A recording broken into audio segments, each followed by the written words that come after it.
Every time I watch the show Stranger Things, I get nostalgic for the days when I used to play Dungeons and Dragons. Before I had computers or video games, I used to spend all of my spare time playing D&D and all of my spare money buying D&D books.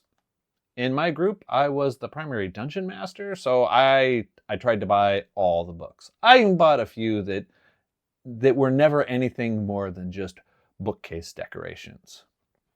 For example, I bought this copy of Manual of the Planes shortly after it was released in 1987, and I don't think I ever used it in any campaign that I ran.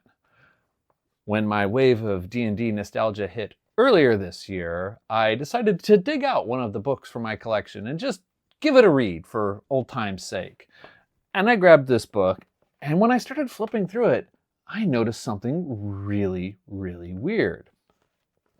It says here, the 666 layers of the abyss are an estimate, but the abyss definitely has the most layers and therefore potentially the most inhabitants of any of the outer planes. No sage or scholar claims to have visited or cataloged each of the layers. A little bit further down says, the thought of an infinite number of infinitely large planes boggles most minds, so the estimate of 666 layers is generally used. Now, I seem to recall that there is some similar text in the Dungeon Master Guide, so none of this was particularly new news to me, but it goes on. One lesser-known ballad of the bard Heward tells the tale of the wizard Zigig's discovery on the 754th abyssal plane of the dark magic of floating point math. The veracity of this claim is uncertain, as it was only made by Zigig after he had succumbed to madness. Now, to me, this rings true. Forget old ones lurking beneath the sea. There is no greater madness than floating point math. Let's take a look behind the veil and see what it's all about.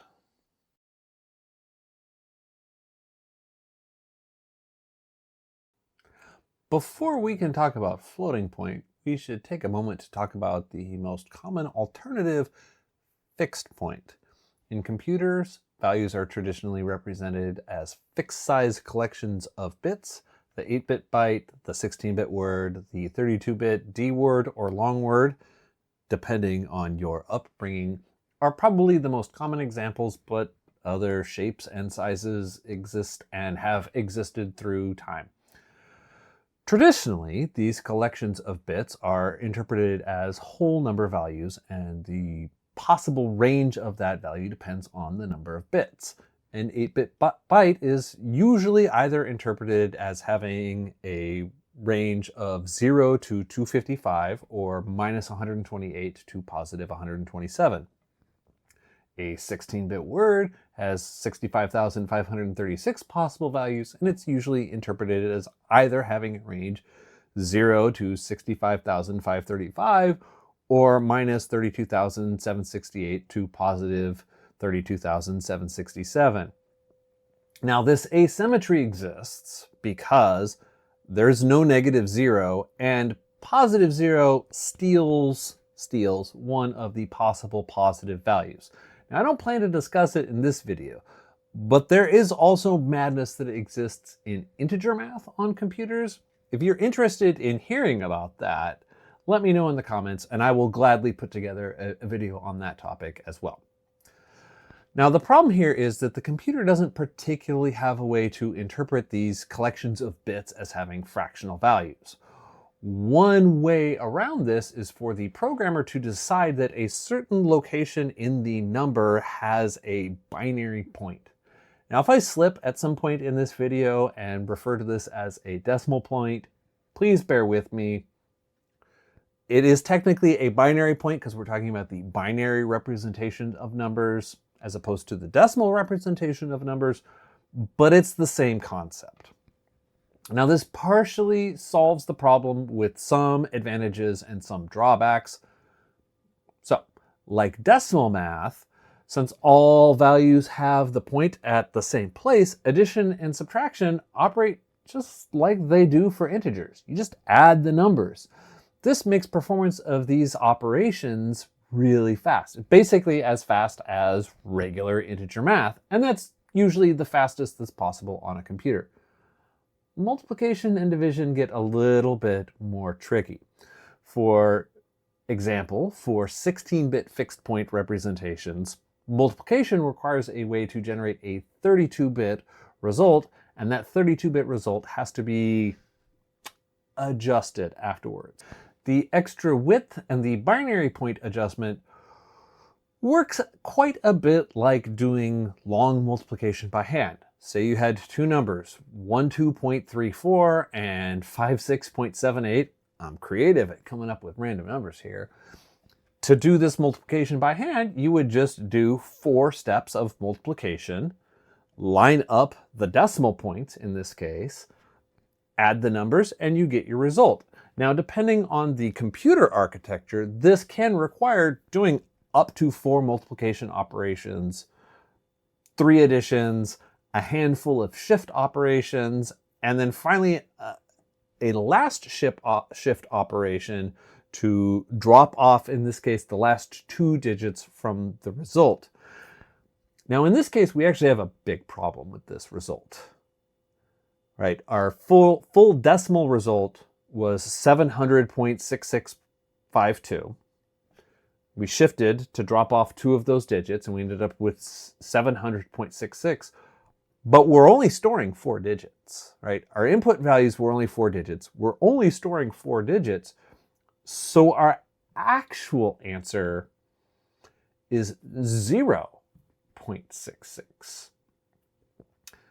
This particular phenomena is referred to as overflow. The result has overflowed the representable value. So not only do we have slightly more expensive arithmetic to do our fixed point multiplication, we've had to do 4 multiplies and a bunch of other stuff, but we also have this significant potential problem of overflow.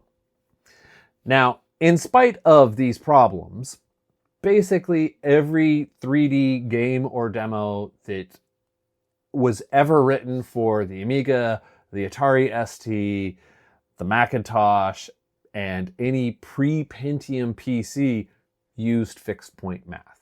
You just had to be really careful with your values, and you had to watch out for this overflow problem. Now, the fixed point representation is usually named for the number of bits on either side of the binary point. In the demos that I wrote on the Amiga, I typically used either an 8.8 representation or a 4.16 representation. The 8.8 representation could represent values from -256 to positive 255 point, I'm going to look at the teleprompter, positive 255.996. The 4.12 was able to represent a range from -16 to positive 15.9998. Now, in the arithmetic, it is possible to mix representation, but great care has to be taken to know what the representations are of the values that are being operated on and do the correct sorts of adjustments either before in the case of addition and subtraction or after in the case of multiplication. Now, the 8.8 and the 4.12 examples represent kind of one of the fundamental problems with fixed point arithmetic. The programmer has to make a choice in advance about the trade-off between range of values and fractional precision in the values. Will I need to represent values with large magnitude, or will I need to represent values with a lot of fractional precision? And the deal breaker is, of course, when you're going to end up with a mix of both in your application.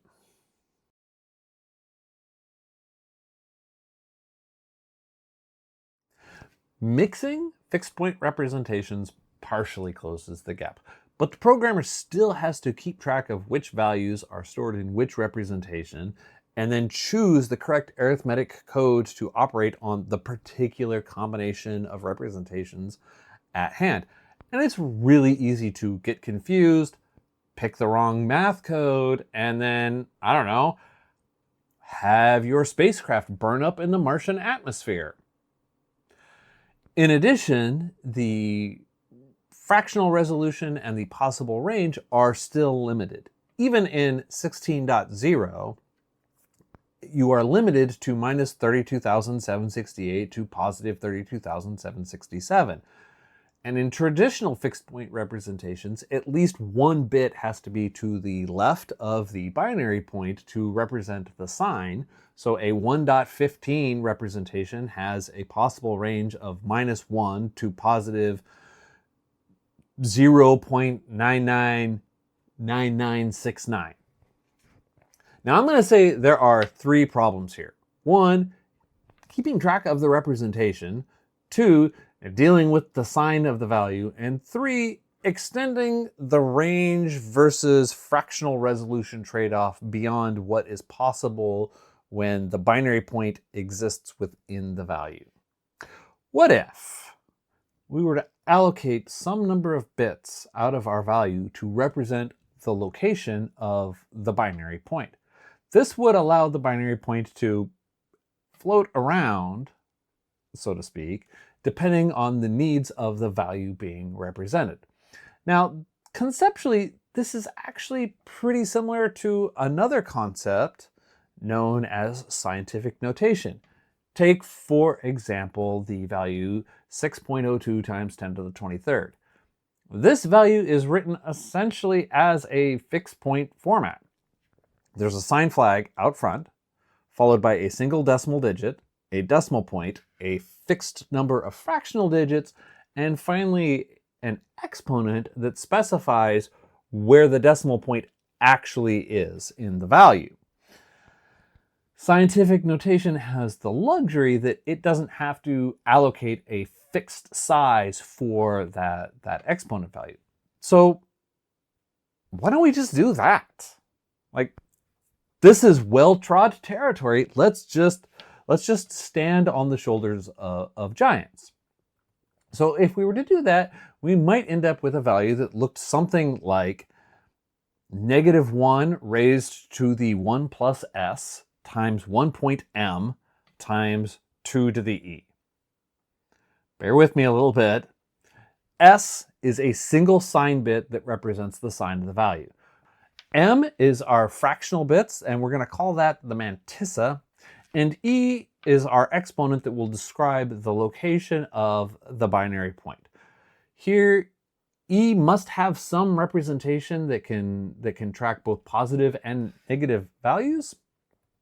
But instead of using a traditional signed integer to represent this value, let's take our positive or negative value and we'll bias it by some fixed amount so that the value that we store is always positive. 0 will be our maximum negative exponent, and for now we'll say that whatever the maximum positive value represented in our number of exponent bits is our maximum possible exponent. So if we use if we use 8 bits, then 0 could represent an exponent of -128, and 255 could represent an exponent of positive 127. And we're going to circle back to this later. We're actually going to do something somewhat more clever than this. Depending on the number of bits allocated to the mantissa and exponent, it is possible to have an exponent stored such that our binary point is either far, far, far to the left of our value or far to the right of the value. Now think back to the decimal example of 6.02 times 10 to the 23rd. In that case, we actually had a value that is 602 followed by 21 implied zeros. We don't actually store those zeros, but because of the massive positive exponent that we have, it's implied that they're there. The implied 1 in the 1.m part needs a little bit more explanation because it's actually pretty clever. In what I've described so far, there's no way to represent 0, right? There's always that stinking 1 there. And that's That's bad, right? It turns out in math, 0 is kind of important. So we better find a way to fix this. But first, let's explore a little bit the path not taken. What if our representation was instead exactly the same as before, but instead of having the implied 1, if we actually stored a bit, if we had capital M dot little m, where we stored a bit for the part to the left of the implied binary point.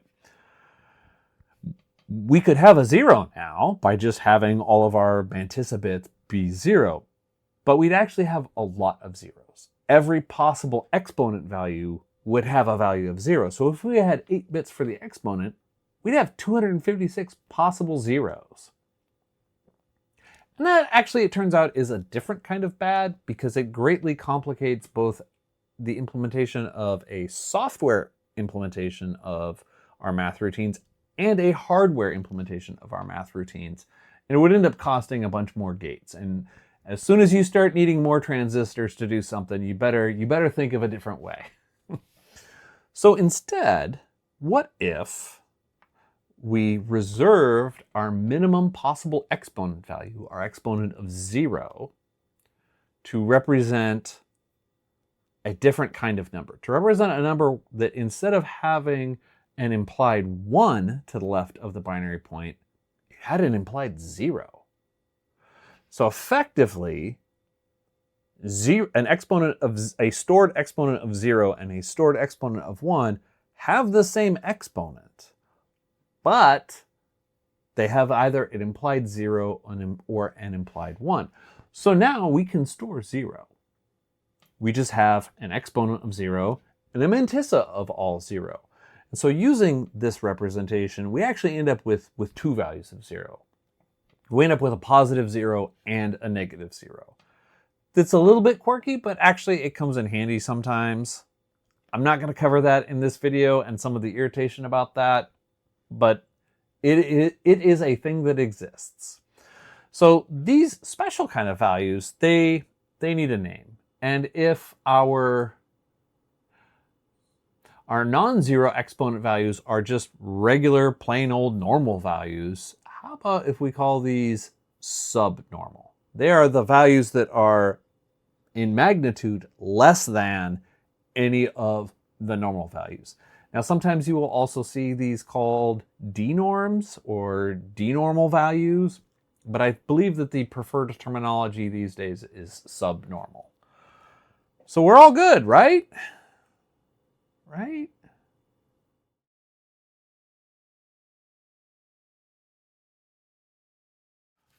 While we are reserving some values to represent some special cases, maybe we can carve off a couple more values to handle a couple other cases to solve some other big problems. Now remember the overflow problem from fixed point math. Maybe we can do something about that. And maybe we can also find some way to represent the result of calculations like 1 divided by 0, because that's going to come up. Infinity does come up a lot in mathematics. So let's just come up with a way to represent infinity. If our value would overflow, it gets a value of infinity.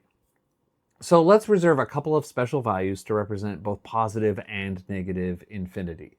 And so let's pick, the obvious choice is let's pick something with the maximum possible valued exponent. So if we have 8 bits for our exponent, an exponent of 255 means infinity. And let's narrow it down a little bit and say maximum possible exponent and a mantissa that's all zeros. That will be our infinity value. So now we have something that is distinct from our maximum representable value.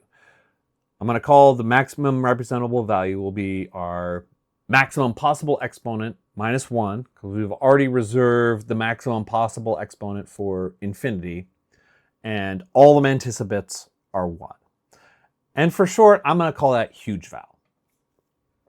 Now, I know that huge val minus huge val, that should be 0.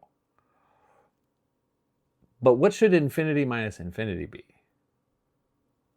0 seems wrong because I could have two calculations. Say I calculate x to be huge val times 10.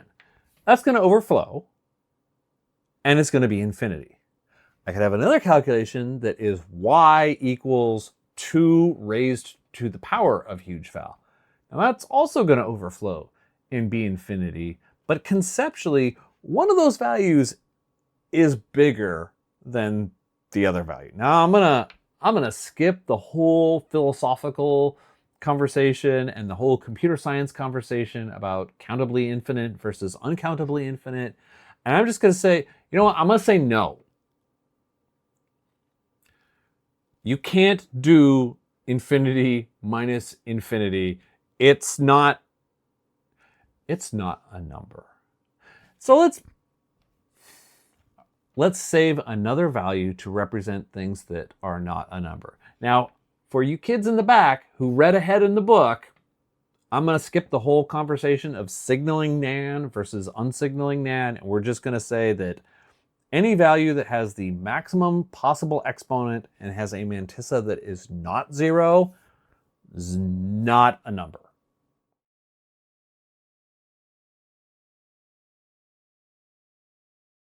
Let's stop being hypothetical about things and let's make this real. We'll pick 32 bits for our storage size, and we'll carve off 8 bits for our exponent. 0 and 255 are reserved for our subnormal numbers and for infinity and NaN. We'll pick a bias of minus 127. That gives us a possible exponent range of negative 126 to positive 127. 1 bit gets carved off for the sign, and that leaves us 23 bits for our mantissa. Technically, it's 24 bits for the mantissa because of the implied 1. Now, accounting for a lot of skipped details, this is the representation of IEEE 754 single precision. And the standard for this was first released in 1985.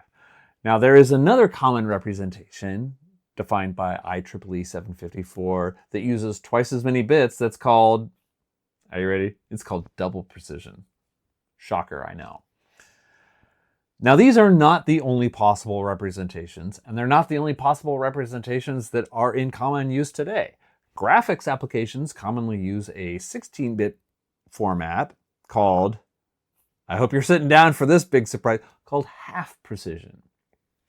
And various AI workloads use a different 32-bit format called tensor floats. They're a little bit different. They use a 16-bit format called BrainFloat 16 and no less than 3 different 8-bit formats.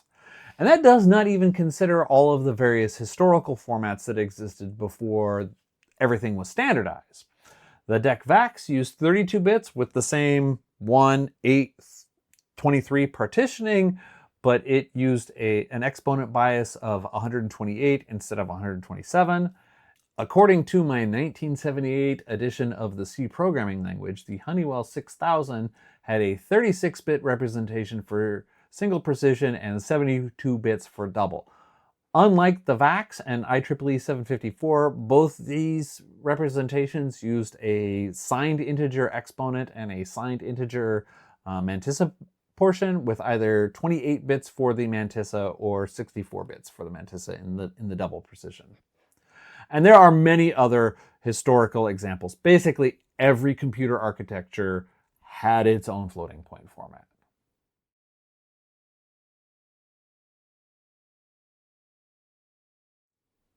I don't know how many minutes into the video we are, but so far everything seems pretty straightforward.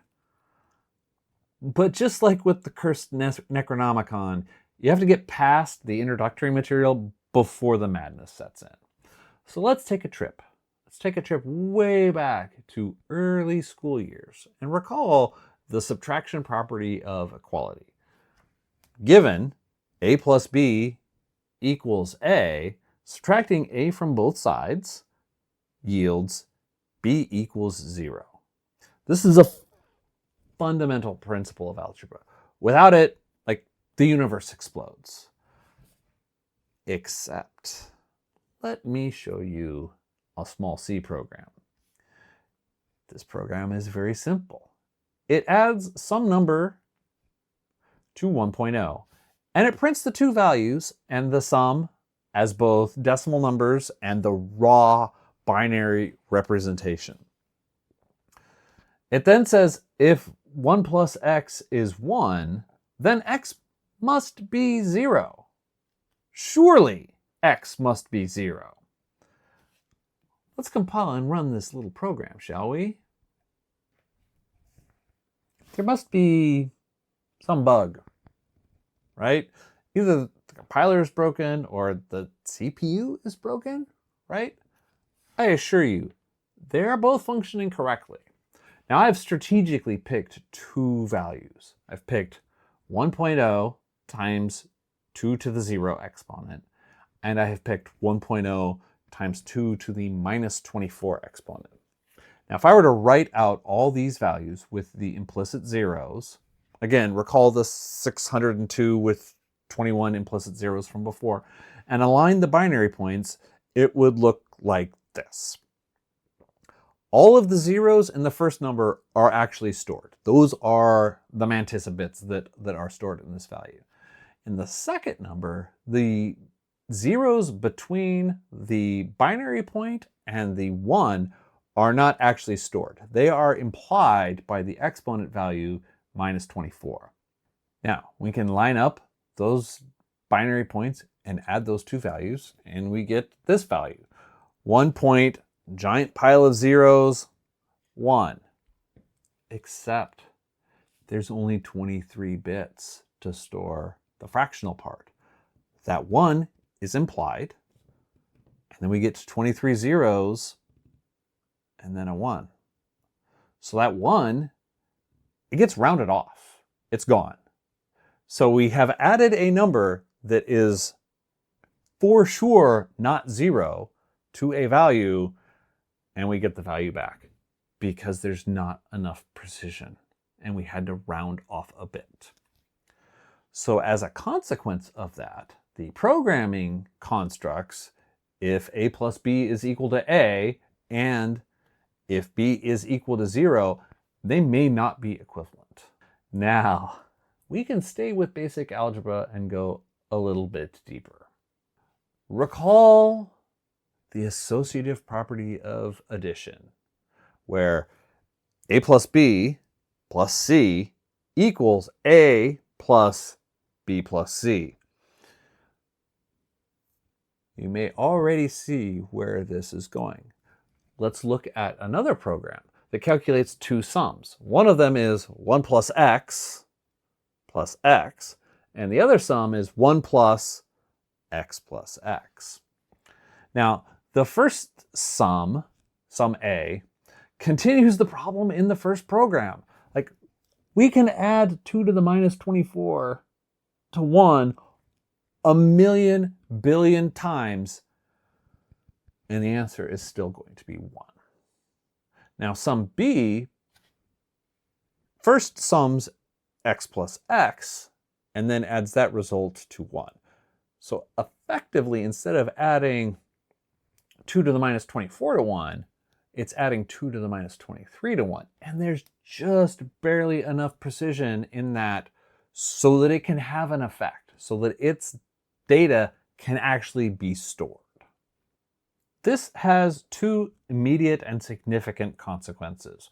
One, programmers have to be careful with the numeric equations that they write if the values involved may have greatly orders of magnitude. The order of the operations can affect the precision of the result. And two, compilers are very limited in how they can rearrange floating point code. The compiler just can't make your program go faster if it means you'll get a different answer. And this can crop up in really unexpected ways. Let's say you need to sum a list of numbers, like every spreadsheet. Let's say your list is 20 million numbers. And you know what? Let's make it easy by saying all the numbers have the same magnitude. You know what? Let's make it really easy. You have to sum 20 million of the same value. So let's look at a C program that does the obvious things. Just sum the value. Now, doing this obvious thing of summing the values in order, the magnitude quickly gets to the point where the partial sum is too large for the value that's being added.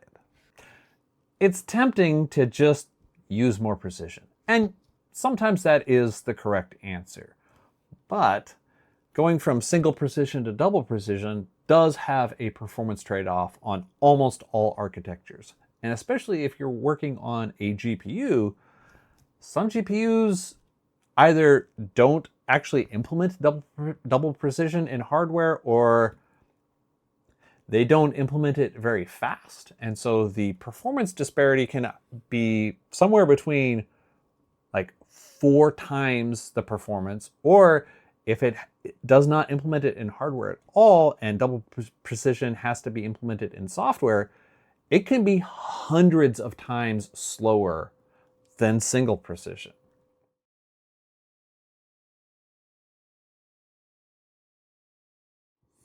Even though I spent a long time talking about it, the IEEE 754 specification only spends about 10 pages talking about the representation of values. The majority of the specification is spent talking about required precision of various kinds of calculations and what to do when people do weird things. What happens when you do 0 divided by 1? What happens when you do 0 divided by 0? What happens when you do infinity divided by infinity? Square root of a negative value? Should I get the same answer for cosine of pi as I get for cosine of 12 billion times pi? Many of these operations produce nan. And nan is the enemy of everything that is pure and good in the universe. Not to be dramatic or anything. Once you do some bad thing and you get nan as punishment, that nan will pollute every calculation that it comes into contact with. 5 plus nan, nan. Nan minus nan, nan. But nan has a weakness. It cannot be compared to anything. Any comparison except not equal involving nan is false. So if I do something like if A greater than B, in order for that relation to be true, both A and B have to be numbers. In older programs, you may see constructs like if A not equal to A. Now, the only time a value is not equal to itself is when it's not a number, when it's outside of reality.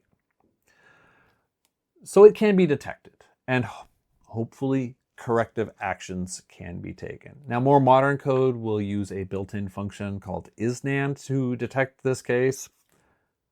This provides some consolation, but it's not a complete antidote. A compiler writer, certainly not me, or a novice programmer might be tempted to look at a sequence of code like this and convert the second comparison to be the same as the first. In mathematics, if A is not less than B, then it must be greater than or equal to B.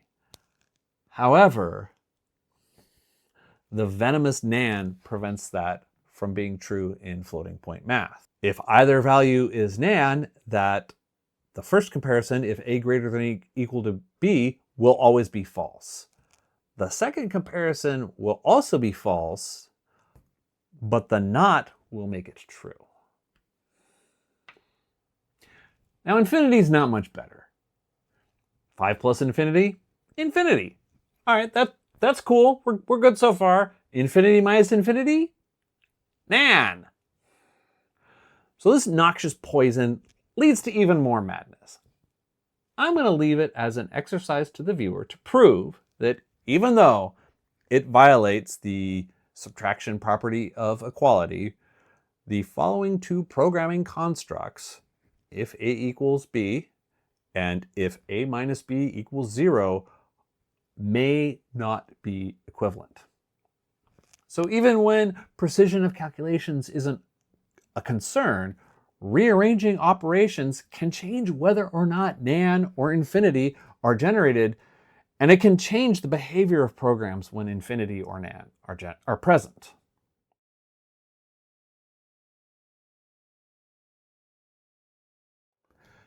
You've carefully architected your program.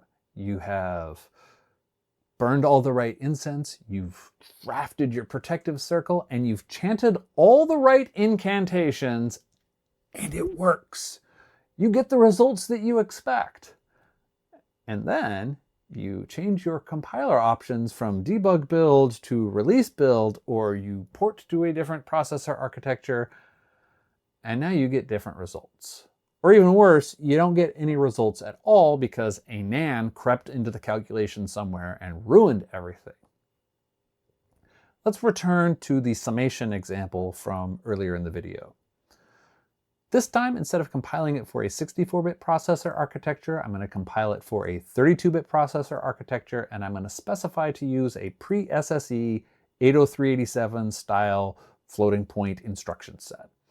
This program would now run on, say, a Pentium 2. This channel does usually cater to retro computing topics, after all. And run it, and we get a different result. What happened? Well, it turns out that internally, the 80387 and the 68881 and related Motorola floating point units perform all of its calculations at 80 bits of precision. That's right, even more than 64-bit double precision. So if a calculation can occur entirely inside the math unit without having to store any partial results out to memory, that extra precision gets kept. So while that summation program was beyond the limits of 32-bit single precision, 387 80-bit extended precision is more than up to the task. But if we build the same program without optimizations in a debug mode, it goes back to the old behavior. Now here you say, Ian, this is a contrived example designed to show this specific corner case. Nothing like this affects real applications. It doesn't affect real applications, right? Well, on GPUs in OpenGL, ES, and Vulkan, there is a feature called medium P. And a lot of people hate this feature for this reason that I'm about to explain. This feature lets an application developer say, use less than single precision if it will make my graphics go faster. But not every GPU can do the same kinds of calculations in reduced precision as the others. Not all GPUs can mix precisions without penalty, and there are a variety of other platform-dependent trade-offs. So the set of choices that one piece of hardware and driver might make on seeing medium P in a calculation could be completely different than the set of choices that a different piece of hardware and driver would make on seeing that exact same code. And they're both correct. So a application developer might well test their application on 2 or 3 different GPUs and see perfectly acceptable results. All right, ship it. But out there somewhere is a GPU they didn't test on that makes a different set of choices that will lead to exactly the kind of catastrophic precision failures that we're talking about here. Now, we've learned quite a bit, and now in Vulkan, the compilers that support Vulkan have the ability to basically generate some things that will force the worst case scenario precision so that application developers can better test for medium P precision kinds of problems on any piece of hardware, and that has made things a lot better. But in the days before SSE and PowerPC, so it's been a while. Um, Developers for Intel processors and for Motorola 68000 series processors had the same kinds of problems. And so compilers like GCC also have similar kinds of options that allow the developer to specify that they don't want extra precision to creep in to change the results of calculations. But let's look at a real application. In my last couple videos, I have mentioned a Mandelbrot set generator that I have been working on to test Amiga processor accelerators. To generate deep zooms into the Mandelbrot set, a lot of precision is required. This animation is a zoom starting at a scale of 4 times 10 to the minus 13th and a maximum of 512 iterations, and it was generated using 387 80-bit extended precision. The Mandelbrot set calculation involves repeatedly multiplying a number by itself, and so this doubles the exponent at each step, and it generates a lot of significant mantissa bits. There comes a point when the distance between 2 pixels is so small that after just a few iterations of this multiplying the value by itself and the associated rounding operations, the value at 1 pixel becomes the same as the value at the pixel next to it. Now, this will first start to show up as sort of fringing artifacts in some of the transitional areas, and it will eventually become sort of blocking artifacts that look a little bit like JPEG compression with a very low quality setting, and then eventually like the whole screen just becomes a solid color. Now, this same exact zoom using actual 64-bit precision barely gets going before the calculations just completely fall apart and turn into the solid color screen. Now, this is the same C code, the same compiler. It's just a different processor architecture that has a different number of bits in its floating point registers. This is part of the reason that the IEEE 754 specification spends so little time talking about the format of numbers and so much time talking about the precision required of all of the calculations involved in all the possible operations. Like, if one CPU had 1 fewer bit of precision in its multiply and accumulate instruction than another processor, software might not be portable between the two. So I hope you have enjoyed this trip into the madness of floating point calculations and the difficulty that it causes for application developers and especially for compiler writers. This has just barely scratched the surface. This topic goes much, much deeper. If you have enjoyed this topic, I would really appreciate a like. In my next video, I intend to return to the Amiga processor accelerators and the much promised deep dive into the Mandelbrot set generator program. If you are interested in seeing that, I would highly recommend that you subscribe to the channel. And as always, until next time, try to remember the good stuff.